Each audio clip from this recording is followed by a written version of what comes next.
Fala aí pessoal, antes de começar esse vídeo quero mandar um recado pra vocês aqui e principalmente pra NBC, que tentou bloquear o meu vídeo 4 vezes, sendo que eu estou dentro da lei, porque as imagens que eu uso são totalmente permitidas. Uso aceitável é o nome da legislação, que me permite fazer uso das imagens de trailer, imagem dos filmes, enquanto eu estou os analisando, não ganhando nada de grana em cima da promoção do filme, em cima da veiculação do filme como se ele fosse meu. Mas aparentemente algumas empresas decidem não respeitar a legislação, então eu peço perdão a você que vai ter que assistir o vídeo com uma barrinha amarela, que eu fiz questão de mandar um recadinho especial pra eles, por não respeitarem a lei, simples assim. Então eu vou soltar esse vídeo sem monetização, não vou ganhar nada com ele, então peço para que você divulgue ainda mais, porque vocês não vão me parar por conta disso na NBC. Aqui pra vocês, e esse filme ficou mais merda ainda. Tá, beleza, meus amigos, vamos direto ao ponto. Eu acredito que é inegável que a premissa do filme Mine é muito boa, né? A história de um militar que está fugindo de uma operação que deu errado e que ao atravessar um deserto pisa em uma mina terrestre, mas que consegue perceber antes de levantar o pé. O que faz com que ele continue vivo, mas ao mesmo tempo numa situação nada confortável, porque se ele levantar o pé...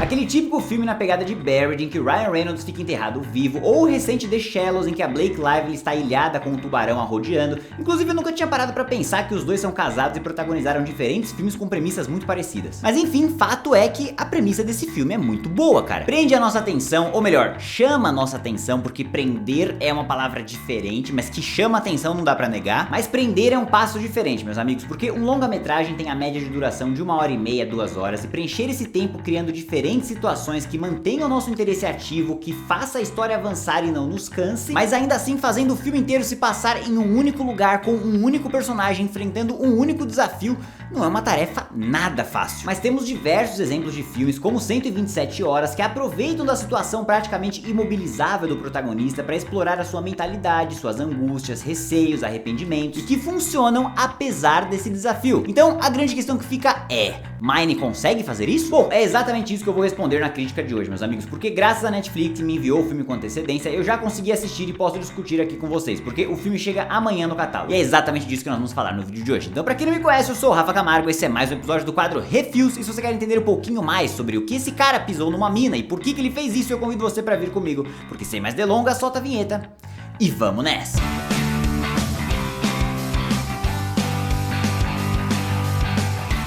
Muito bem, meus queridos e minhas queridas, antes de começar, já quero te agradecer por ter clicado aqui na minha carinha mais uma vez. Essa thumb ficou bonitona, gostei muito do resultado. Também já peço, é claro, se você for novo por aqui, que você se inscreva no canal. Se já for de casa, já sabe, né? Deixa seu like aqui embaixo, comenta o que você achou do filme, se está ansioso ou não para assistir. E é claro, também não deixa de conferir o meu clube de membros, que eu vou colocar o link aqui do lado, para você que pode e quer ajudar o trabalho que eu faço ainda mais. Inclusive, também não deixe de conferir a loja Rafa Camargo Reviews, que lançou ontem e que já tem algumas novidades por lá. Então, agora sim, dito isso, bora pro filme. Mine é um filme muito estranho de se analisar, meus amigos, porque ele é um daqueles projetos que acerta em muitas coisas e erra em muitas outras. É um mix de excelentes ideias com péssimas decisões, o que torna meu trabalho muito difícil aqui pra recomendar pra vocês, porque basicamente existe o que ser tirado aqui em Mine, não é uma porcaria por completo como Titanic 666 ou 365 dias, em que eu não tenho dó nenhuma de contar a história e descrever os eventos, porque não quero mesmo que vocês gastem um tempo assistindo, mas ao mesmo tempo, cara, eu não sei se ele vale a pena. Mine segue esse padrão de filme de sobrevivência em uma situação externa com um protagonista imóvel por toda a duração do filme, mas parece que diferente dos outros exemplos que eu dei no início do vídeo, aqui eu meio que me senti como ele, parado. Eu assisti esse filme, meus queridos, às 4 horas da tarde, um horário que normalmente eu estou mega produtivo. E maluco, esse filme me deu um sono, bicho. Porque é exatamente isso, esse mix entre boas ideias e péssimas decisões. A premissa é muito boa, mas a montagem é terrível, péssima, abominável, e por horas parece que você está assistindo a um videoclipe. A entrega do ator principal é boa, é convincente, tem bons diálogos internos, mas a trilha sonora é terrível, péssima, abominável, e parece que você está jogando The Sims. A mensagem e o aprendizado do protagonista é interessante, até que é bem desenvolvido, mas o ritmo do filme é terrível, péssimo, abominável. Então percebe como é difícil eu recomendar ou não pra vocês? Os motivos que você pode gostar são totalmente opostos ao que você pode não gostar. O que eu posso fazer é contar como foi a minha experiência assistindo ao filme pra vocês. Então hoje eu vou passar literalmente pela história completa do filme, pontuando os acertos, erros na minha opinião, e pra quem não quiser spoiler e preferir ir lá se aventurar por conta própria, arrasta a barrinha aqui do player e pula direto pra parte de conclusão e nota. Então agora sim, dito isso, isso, bora pro filme. O filme começa com um plano aéreo mostrando os soldados indo em direção a uma missão, com alguns recortes do passado do protagonista, mostrando que ele ama sua esposa ou sua namorada, e dando a entender que existe algum sentimento de mágoa, alguma coisa um pouco mal resolvida por ali. Aí os créditos de abertura vão passando e nós vemos a direção que está nas mãos de...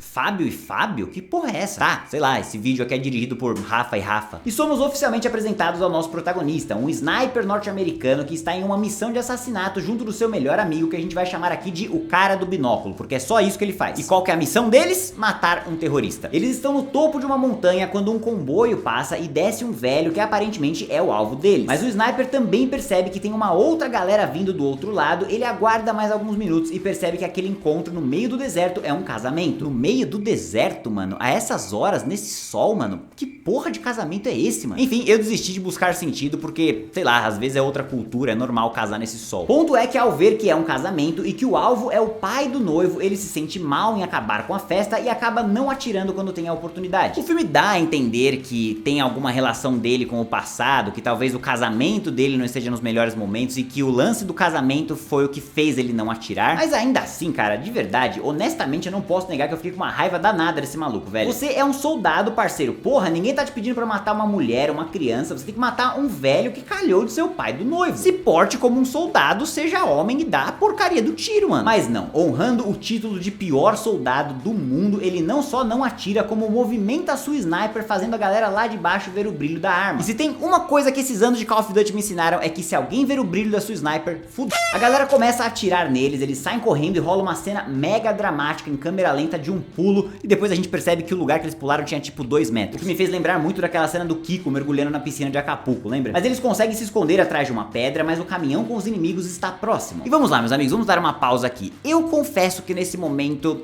eu dei uma refletida. Sabe quando você tá vendo um filme que tem uma boa premissa, que você entra animadão pra assistir e aí em um determinado momento você para e pensa: mano, isso aqui tá meio merda, né? Foi essa hora pra mim. Um sentimento que só se intensificou com a cena seguinte, em que os soldados inimigos estão se aproximando e o nosso protagonista decide distraí-los pra eles poderem correr. Como, você deve estar se perguntando? Tacando uma pedra? Fazendo um assobio? Deixando um rastro falso? Não, ele dá um tiro de sniper numa outra parte da montanha, cara.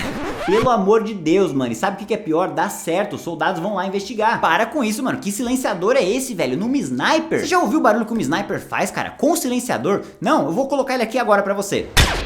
É impossível um cara que tá a 5 metros de você não ouvir da onde veio o tiro de uma sniper, mesmo que esteja silenciada, e ainda pior, cara, ouvir aonde a bala pegou na parede. Isso não faz sentido nenhum. Absurdo total, velho. Mas eu acho que esses soldados aqui do filme devem ter o mesmo nível de inteligência artificial de jogos como Assassin's Creed, então dane-se, tá tudo certo. Bom, eles escapam, continuam correndo pra caramba, mas aí percebem que estão meio a salvo e chamam a central na rádio, que diz pra eles irem pra oeste, que tem uma vila ali por perto onde eles podem ser extraídos. E mano, digamos que nessa cena de caminhada, eu já comecei a me questionar um pouco mais sobre a montagem do filme, que não é muito boa. Porque a conexão de um take pra outro é feita com uma espécie de efeito de fade in, fade out, sabe? Cortando frases deles no meio, dando uma confusão no espectador sobre quanto tempo aquilo ali tá demorando. Um problema que só vai se intensificar, como a gente vai ver mais pra frente. Mas enfim, é aí que a mina terrestre entra em jogo. Porque o sniper pega uma placa caída do chão e descobre a existência de minas naquele local. E eu te pergunto, por que alguém colocaria uma placa avisando da própria armadilha? Sei lá eu. Talvez nesse universo em que casamentos são feitos no meio do deserto, embaixo de um sol quente, também seja mera educação avisar sobre as próprias minas. Enfim, o cara do binóculo fala pra ele que as minas são antigas, de muito tempo atrás, e que não tem problema nenhum, e começa a tirar sarro, começa a andar de costas, a trilha vai crescendo, a câmera vai ficando cada vez mais inquieta, e adivinha só o que acontece? Bum! O amigo dele pisa numa mina e explode. E olha, cara, aqui eu preciso aplaudir ao filme pela capacidade sobre-humana de destruir uma cena que poderia ter sido muito boa. Tem que ser muito incompetente pra conseguir fazer um negócio desse. Essa cena tinha tudo pra ser surpreendente, cara, e não precisava de muito, era só explodir o cara do binóculo no meio de uma fala, ou explodir ele no momento em que estivesse tudo em silêncio, ou explodir ele na hora que o protagonista achasse a placa. Mas a última coisa do mundo que você tem que fazer é dar tempo do espectador prever o que vai acontecer. Aumentar a trilha, intensificar a câmera e mostrar o deboche do personagem andando de costas é a única coisa que você não poderia fazer. Você tirou a minha chance de ser surpreendido, você estragou o filme, parabéns. Eu desafio você a mostrar essa cena pra qualquer pessoa, seu marido, sua esposa, seu pai, sua mãe, seu filho, e eles não adivinharem o que vai acontecer 10 ou 15 segundos antes da explosão de fato acontecer. Então, ó,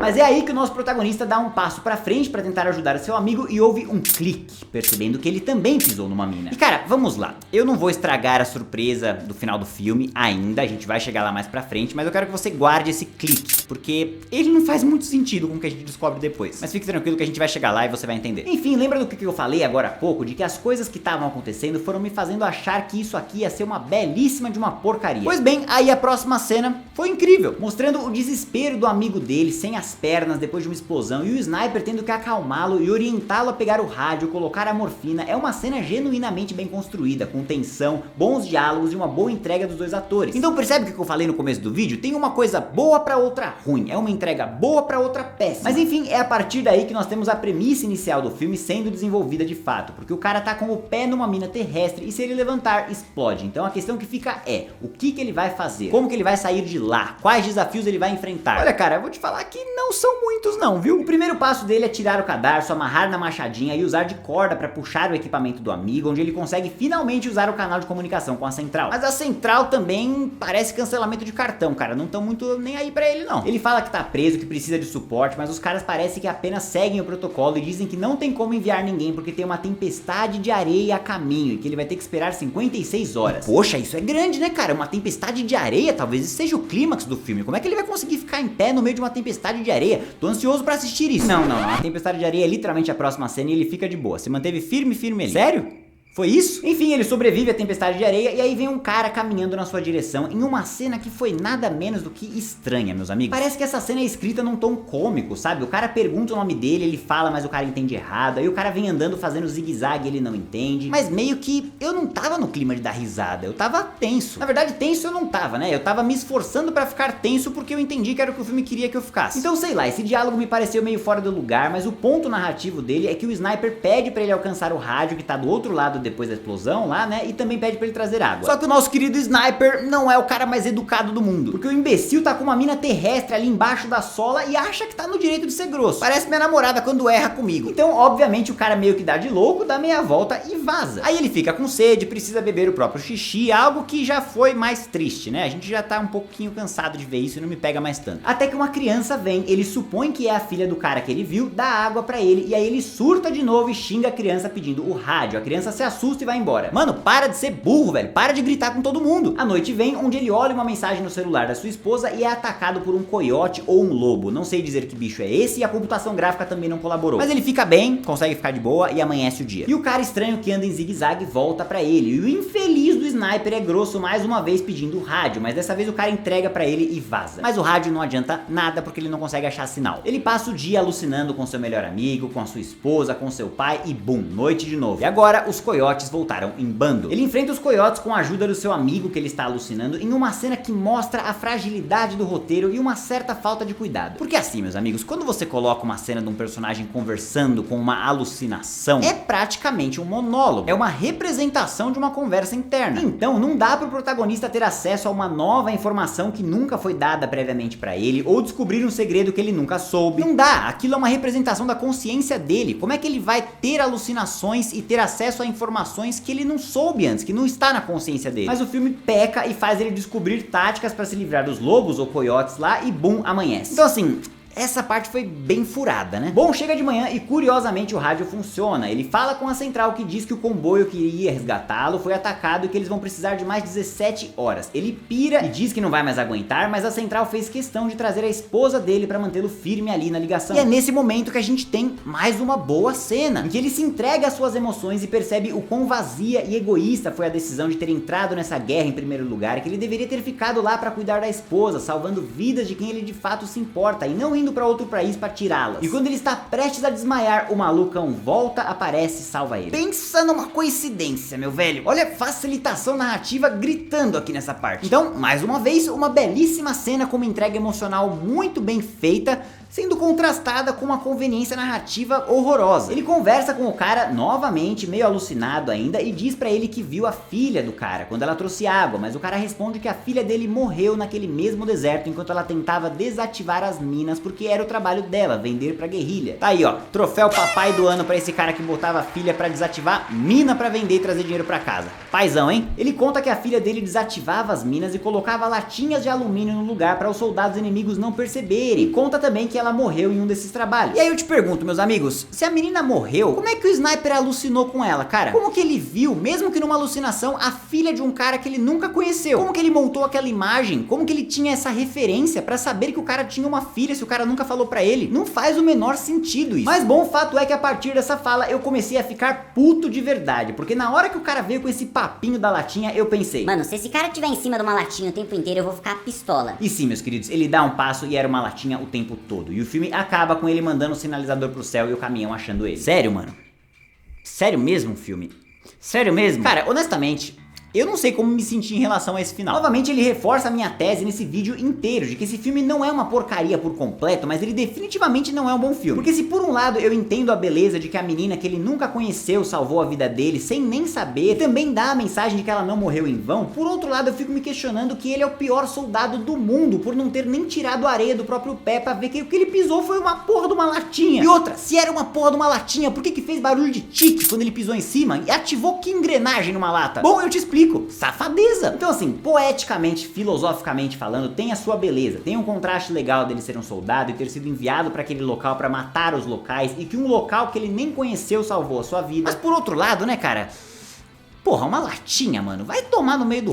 Então assim, meus queridos, em resumo, Mine é um filme que acerta na premissa, mas não avança muito além disso não, cara. Tem uma boa ideia, um bom ator no personagem principal, mas um personagem que em si não é muito bem escrito, não tem um desenvolvimento legal, a não ser naquela última cena. Ele é um cara meio babacão, que honestamente por alguns momentos eu torci pra bater um vento ali e ele explodir logo. Mas ao mesmo tempo não é um cocô por completo, tem uma mensagem interessante, mas com um desfecho bastante anticlimático e um drama muito fabricado, sabe? A entrega dramática definitivamente não é natural, mas não é natural mesmo, até como o que eu falei na parte com spoiler aí, sentido mesmo não faz muito não. E também pra mim o filme ficou cansativo, meio parado demais, meio monótono demais, e por mais que eu entenda que não é fácil criar situações em um cenário único, com apenas um personagem, eu também já dei exemplos no início do vídeo de filmes que também enfrentam esse desafio por meio da mesma premissa e que sucedem. E aqui não rolou muito isso não, cara. O filme tem 1h40 e eu me senti assistindo ele pelas 57 horas que esse cara ficou em cima da mina. Então a minha recomendação final é, curtiu a ideia? Acha que vale a pena arriscar? Seja feliz e espero que você tenha uma experiência melhor do que a minha. Mas se não assistir e achar que a minha crítica já foi suficiente, você também não vai estar perdendo muita coisa não, cara. Porque pra mim, Mine